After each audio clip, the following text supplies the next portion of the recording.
Bonjour à tous. Je continue à vous partager des extraits des audiences du mercredi du pape Benoît XVI sur l'Église, visage du Christ. Les apôtres poursuivent la récolte commencée par le Seigneur et ils le font tout d'abord en transmettant fidèlement le don reçu, la bonne nouvelle du royaume arrivée aux hommes par Jésus-Christ. La communauté née de l'annonce évangélique sait pouvoir compter sur la direction des 12, ainsi que sur celle de ceux que ces derniers associent à eux au cours du temps, comme successeurs dans le ministère de la parole et dans le service à la communion. En conséquence, la communauté se sent engagée à transmettre aux autres l'heureuse nouvelle de la présence actuelle du Seigneur et de son mystère pascal agissant dans l'esprit.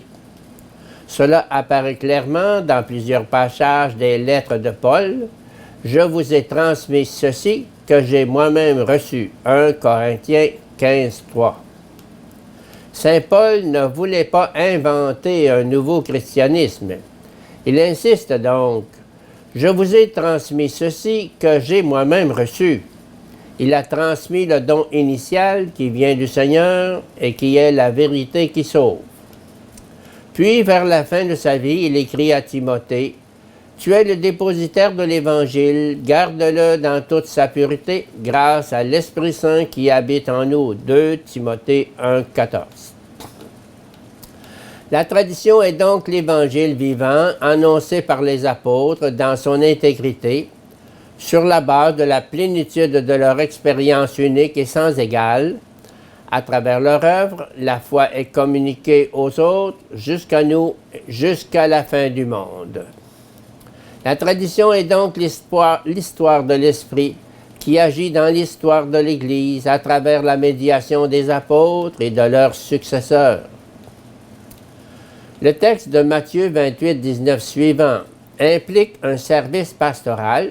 Faites les disciples de toutes les nations, liturgiques, baptisez-les, et prophétiques, apprenez-leur à garder tous les commandements que je vous ai donnés, garantis par la proximité du Seigneur jusqu'à la fin des temps, et moi je suis avec vous tous les jours jusqu'à la fin du monde.